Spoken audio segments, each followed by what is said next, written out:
to sneeze though.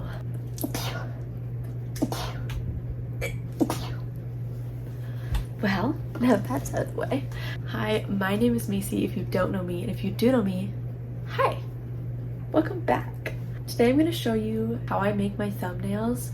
I'm going to put some examples here. My thumbnails are pretty consistent, but I pretty much taught myself how to do all of them because I had a very basic understanding of how to make a thumbnail that didn't look really ugly. Even if you scroll down like on my YouTube channel to some of my old videos, my thumbnails were horrid. But I'm going to show you how to not let the same thing that happened to me happen to you. So for my thumbnails today, I'm going to be using Procreate and Fonto. Those are the two apps. That's all I use. You can use like a million other apps. I used to use Superimpose. PixArt I know is like a free option that's really good. Basically, there's a lot of different ways to create a very similar or identical product, but I'm going to show you what I personally do. So I use my iPad to create my thumbnails, but this was like recent. I only got my iPad. I've had my iPad since like April. I didn't always use that. I used to use like my phone. So we're going to start by opening up Procreate. If you look on the top left corner of my screen, you can see two of the thumbnails that I've made really recently. This was for my graduation video. They obviously don't have the text on them yet.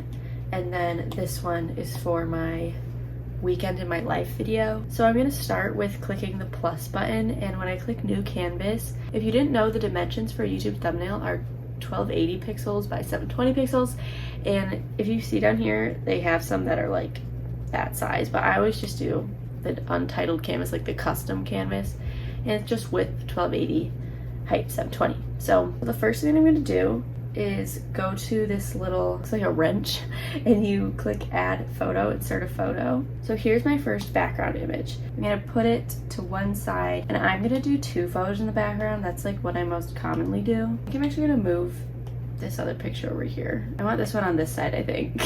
That way. Okay, cool. And then this one on this side. Next we're gonna do, surprise, add another photo. I usually do like two pictures and then a photo of myself.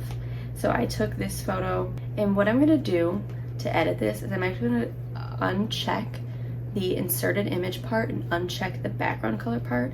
I just do this because I think it's easier to see what I'm erasing when I can see the little grid in the back. So first I'm just gonna take a big chunky hard blend eraser to get like the majority of the background out. And then once I get to about this point, I'm going to switch to the medium hard blend just so it's a little bit softer around my face. And I'm going to zoom in and start to get rid of the background basically. Actually, maybe I'll do medium blend so then I can do it a little bit smaller and it won't look like pixely. We're going to do medium blend.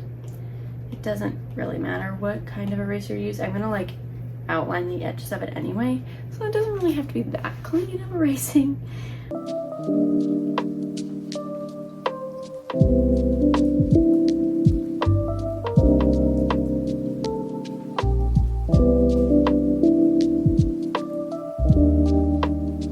Okay, perfect.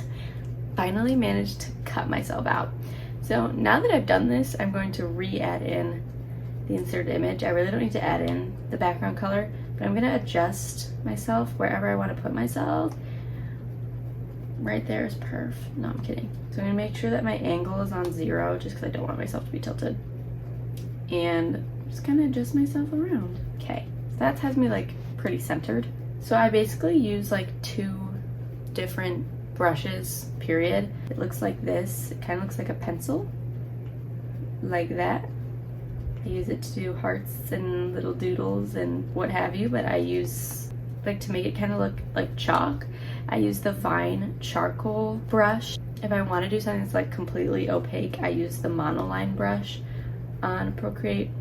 Both of these are completely free on Procreate. They're like free, come with the app, so that's what I use. So I'm going to start out by using the Vine charcoal one. Also, something that I want to do for this particular thumbnail is I want to make the background black and white just because it's so busy. So I'm going to take this little magic wand, do hue, saturation, brightness, and just turn it all the way down.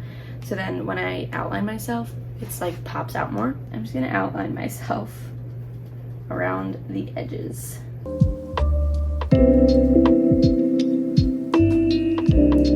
That's the finished product of that, basically. Like, that's all I pretty much do. This one, I wouldn't do too much sketching on. Maybe I'll do a little bit around my face, but I don't know if you'll even really be able to see it. And you can't really see it against this background. So I think that's all I'm gonna do for the Vine charcoal. Next is monoline. So what I'm gonna do here is I'm just going to use the monoline to do some arrows. I'm gonna write revealing my secrets. Grits. I'm gonna do the little doodly things with the monoline tool just because this specific background isn't super forgiving to that like charcoal-y texture. So in this thumbnail, there's blank space over here and over here, which is perfectly fine because I need somewhere to put the text. So I think I'm done with the writing part of that. So I'm going to select that and I'm going to share it as a PNG. You can also do it as a JPEG. I just prefer to do it as PNG, I don't know. And we're gonna go into Fonto. You can also save it and then open it in Fonto, but this is just the easiest way. So the most common font that you're gonna see on my channel is Helvetica New Bold Italic. So to use Fonto, it's pretty simple. You can also download fonts onto there, and I'll show you how to do that as well. So you click on the picture, click add text. You can type whatever you want, but I'm gonna type how I make my thumbnails, and I'm just gonna line it in the center. And so we're gonna mess with it a little and see how I like it. I think I'm going to change this so that it fits a little better in that corner. So the font that you'll see the most, again, is Helvetica New Bold Italic.